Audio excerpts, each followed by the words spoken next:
So here's my understanding of Abraham Hicks and their teachings from based on my experience and the things that I've manifested so far. This is how I see how things manifest into our experience, and this is my understanding of what goes on based on what I've read and learned from Abraham Hicks. So one of the most important things that they talk about is that we, as we see ourselves and other people, we are these physical creatures. We have our physical bodies, we have these different traits, we have our name, we have an age, our characteristics, we come from a certain country, whatever it is, it's a physical part of who we are. But an interesting thing that Abe talks about is that what we are has an extension in the non-physical form. There's a part of us, this greater, loving, pure, positive, non-physical part of us, which is right here, right now, focused on us. It's also us, but a bigger version of us. It's wise, it's all-knowing, it's loving, it's pure positive energy. So people call it all sorts of names. We can sometimes call it soul, our higher self, or our inner being. That's what Abraham Hicks calls it. It's just a non-physical part of us. You could call it your angel, your guardian angel, but it is you. It's just a better version of you. It's a pure positive version of you, focused here in your life, loving you, guiding you, knowing what has been, knowing what will be. And you can kind of take the analogy of your physical body, all of it, and your hand. Now, if you look at your hand, just your hand, you would say, if you had to describe the hand, you would say, that's me, that's a part of me. It is also you, it just has a different perspective, but it still is you. Just as you are your whole body, but you're also your hand. So it's kind of like the same with the non-physical us and the physical us. So the hand is the physical part of us, and the whole body is the non-physical perspective. It's just a larger part of you which has a broader perspective, a lot more knowledge, and it is still connected to you. It just loves you, and it wants to guide you, and it just is there in your life. It knows you inside out, and it is interested in your daily desires, not just the big thing, but also your daily desires. So that's an important thing, that's an important pillar, this idea of the physical and the non-physical, which is here, right now. You don't have to die to experience that. So it's your physical body and your non-physical self, all one, focused on this life.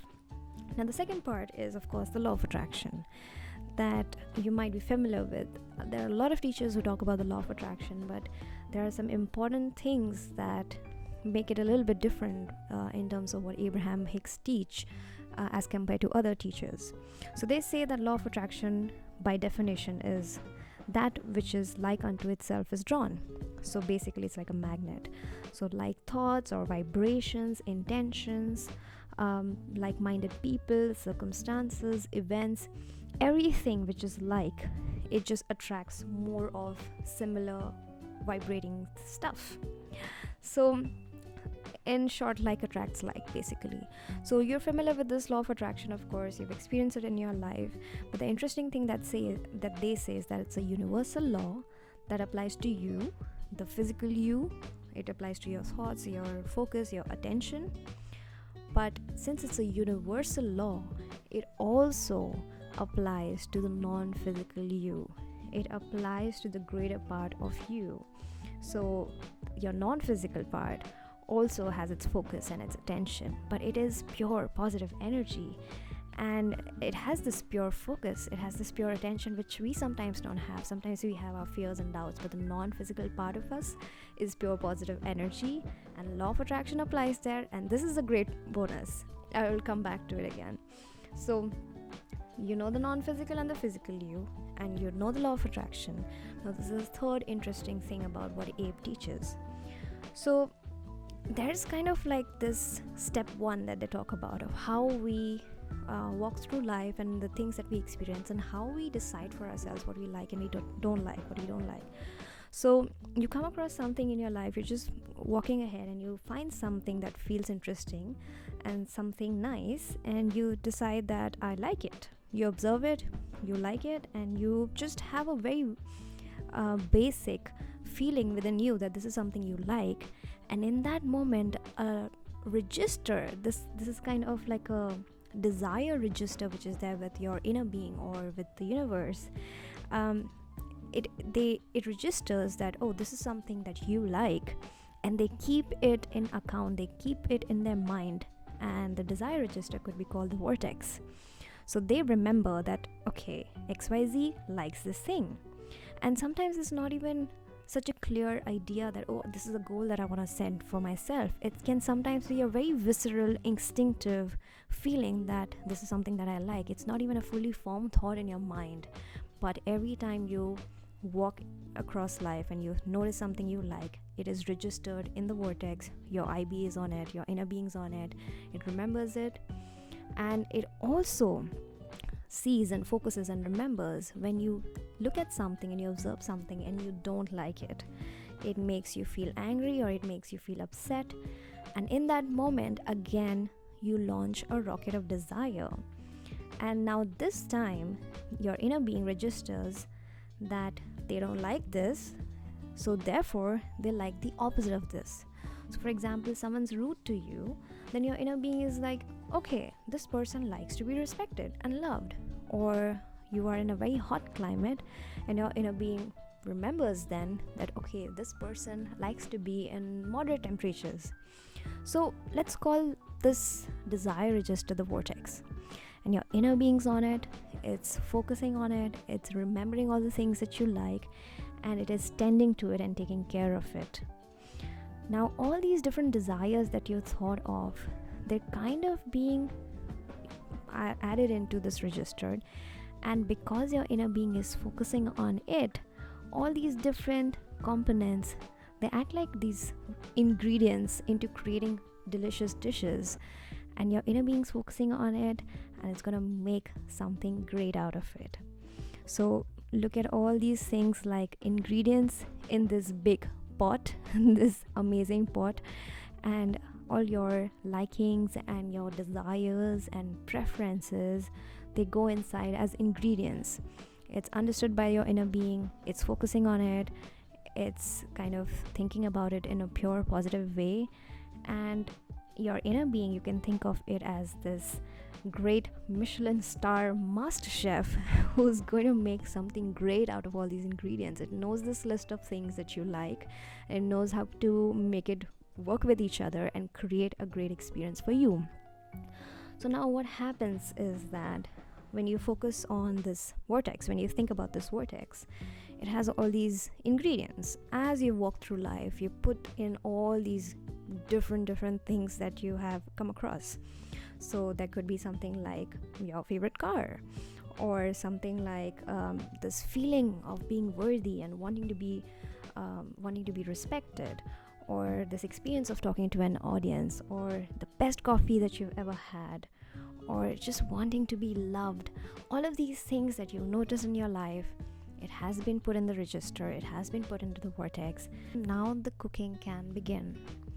So your inner being is focused on these things, and your inner being is also something that loves you, because it's a part of you, it is an extension of you. So of course it wants to give you what you want, it cares for you deeply, it wants you to have all of your desires. But the bonus here is that your inner being is pure positive energy. It doesn't have those doubts and the fears or insecurities like we sometimes have in our physical form about the desires that we have for ourselves. Our inner being is purely focused on just knowing that these desires that you have can happen for you, you can manifest them, and you deserve them, and you're worthy of them, and there's infinite possibility in this universe to grant you what you want. Now because your inner being is focused on that, on your desires in a pure positive way, law of attraction starts applying to your inner being's focus.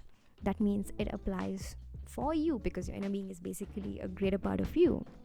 So pure positive focus of your inner being on the ingredients, on the desires that you have, it has positive expectation, it has positive attention towards these things. It doesn't doubt it, it doesn't doubt that you deserve those, if you deserve that car or not, or you deserve to be loved or not. It knows that you are worthy, it knows it's possible, it is pure positive energy again. So law of attraction gets working on your inner being's perspective on your behalf, and that is a big bonus, because sometimes we are hard on ourselves that we are not always positive. So our inner being is doing all the heavy lifting for us, and that is a great benefit. Again, it is something that can give us a lot of a boost and confidence in knowing that the things that we're supposed to do, we're supposed to think positively about our desire, and we're trying to make it happen. Our inner being's doing all of that. That's why they say the how is never our concern. The how gets organized by the law of attraction, and the law of attraction is working perfectly on your desires because of the positive focus from your inner being, and it's doing all the heavy lifting for the physical version of you. So law of attraction makes great dishes out of all the ingredients inside the vortex because of the positive, pure positive focus, expectation, and attention of your inner being on those ingredients. So let's look at these ingredients, right? These are different things that vibe together. They have the same vibration. They are happy. They're a sense of worthiness. They are whatever things that are similar in intention. They come together like cooperative components, and they gather around and things start falling into place. So that is like a big benefit that we have from our inner being, which is just doing all the heavy lifting for us, is doing all the hard work for us, putting all the focus on it, and making sure that things start falling into place because of that continued positive focus of your inner being. So all these similar intentioned or similar vibrational components start falling into place of all the ingredients that have been put into the vortex.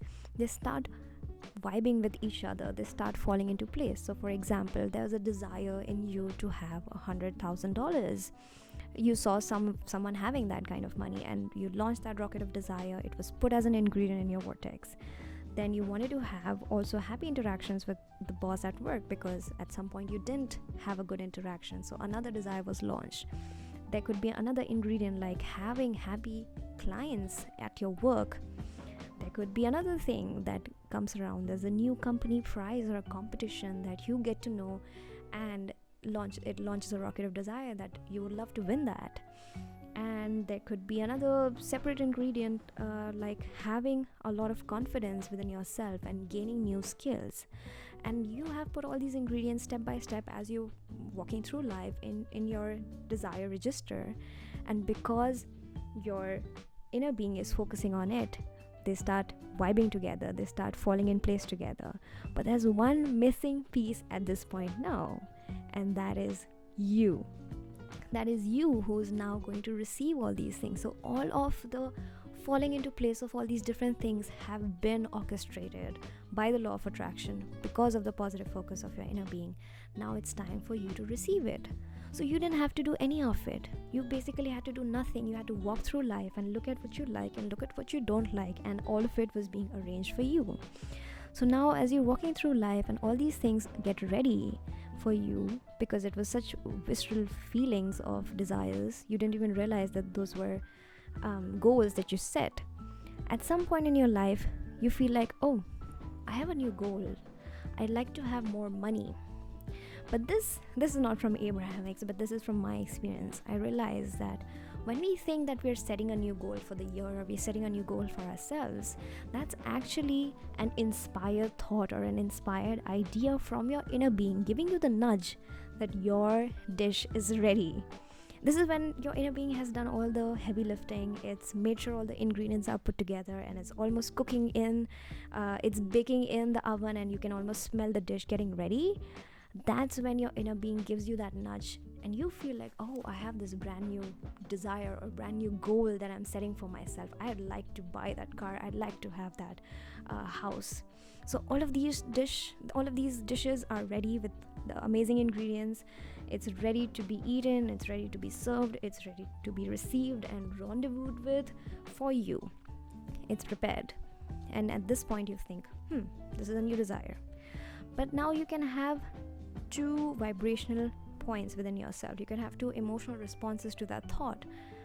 You could think that, you could be upset, or or you could be angry at the moment when you think that, oh, I'd like to have a promotion, or I'd like to have a car. You could feel like I don't have it yet and get angry, or you could feel upset and think that I probably can't get it because I'm not worthy, or it's not possible, or whatever. And that vibrational place is not a match to the dish that is waiting and ready for you. And the other alternative is that you could feel like someone who's happy and who's excited, and you could think that I am worthy for it and I'm ready for allowing things into my life. I don't doubt myself so much. I think things can always work out for me, and I think things work out for me in my vortex, and my inner beings there out for me, or whatever it is that you do to feel good about your goal. You could be in that place, because now since the dish is ready, it has the only last cooperative component that is missing, and that is you. And you have to be a vibing match to it. So when you're positive, it's like ding ding ding ding ding. It is a perfect match for you to allow and receive it. So again, we could quickly review this, that you have this idea and this thought. When you set goals and you put it to paper and you write it down, okay, this year I'm gonna travel, this year I'm gonna do this, I'd like to have my lover, I'd like to have the money, I'd like to have health, improvement in my health. And that's when actually you receive the idea. You're in the receptive mode of receiving the idea or the goal, particularly, that this is something that I would like. And this is different from the step 1, which was just walking through life and noticing things that you like, that you don't like, and you don't even realize that that's a goal. It's, as I said, it's a visceral thing. It just happens naturally, automatically. And this is different. This is like a nudge from your inner being to get ready, to be ready to receive the thing, the dish that is ready, to start preparing yourself vibrationally for what's already cooked up and waiting for you. So your inner being's given you the nudge, right? And you feel like, oh, I have the desire, I have the goal. You should know that this means that the heavy lifting has been done, the how has been sorted, everything has fallen into place perfectly. And it could be, again, all these components, all these ingredients, $100,000, the feeling of appreciation, the feeling of having immense job satisfaction, having amazing interactions at work with your clients, with other people, with your colleagues, feeling creatively expressed. All of these ingredients that you had put by living life, that you had put in the vortex, they are playing together and they are ready to, start working out for you. All the steps have been lined up. It is something that exists, it is true, it is ready, it is waiting, and it's always patiently waiting for you. And you have to now get from there, the place of thinking that this is a new goal that I have, to being a match to all the cooperative components. You have to be the receiver, the manifester, the allower of all the things that are waiting for you in the vortex, thanks to your inner being. And the path from where you were, where you thought that you have this desire and you like that desire, to be the allower is the path of least resistance. Another thing that Abraham Hicks talk about. So going into understanding this whole process of how manifestation happens is that you have that moment of thinking, getting the clarity or getting the understanding that I have a clear desire within me. I'd like to have that lover. I'd like to experience whatever I want. And it's the journey from asking to allowing. Now, sometimes we can think that I have to make this happen. I don't know how this would happen, but it's always helpful to remember that the arrangement of all the ingredients has already been done by your inner being. Now it's your journey from that asking place to the allowing place, the path of least resistance. And the great news is that it is also the path of most joy. So as you release your resistance, or as you allow yourself, you will also come across fun ingredients along the way. You will have new insights, you will have more clarity, you will have great conversations. Like your inner being is there again, helping you move from the asking place to the allowing place to receive all the components. And it's like this whole party that's arranged for you. All the friends are there, the best things that you like, the best drinks, the best food, it's all ready. And you're just being guided to that step by step. They're just waiting for you happily. And basically what the journey is, it is that it's a journey of believing that what you want exists and accepting that you're worthy of it. It's about believing in new possibilities. It's just this knowing that it is true, that what I've asked for, it's true, it's possible, and it is waiting for me. So that's the journey that you'll actually take. It's a journey of your belief. And that's the fun thing. You can be doing so many things to get yourself from asking to allowing. You could be meditating, you could be visualizing, you could play with energy like Reiki, you could do something like shadow work, you can have a manifestation coach like me, you could just simply chill out, or you could play with your cat, you can play some sport, you can use affirmations, you can use journaling. There are just so many tools that help you from asking to allowing in that journey. And it's just the journey of your belief, believing that this exists, this is true, you are worthy of it, and your inner being is guiding you every step along the way. You just have to know it's possible. You have to know that it exists for you. You have to know that it's natural for you to have what you desire. You're worthy of it. This is just the natural process of how manifestation happens. And if you allow yourself to believe it, you will have your beautiful manifestation, whatever it is that you desire, and you will have this amazing journey of that path of least resistance, where you will come across amazing things, which will still light you up, which will still feel really great, and you can manifest the things that you desire through this amazing path of least resistance. And your inner being's on it. It has the dish ready. Everything's waiting.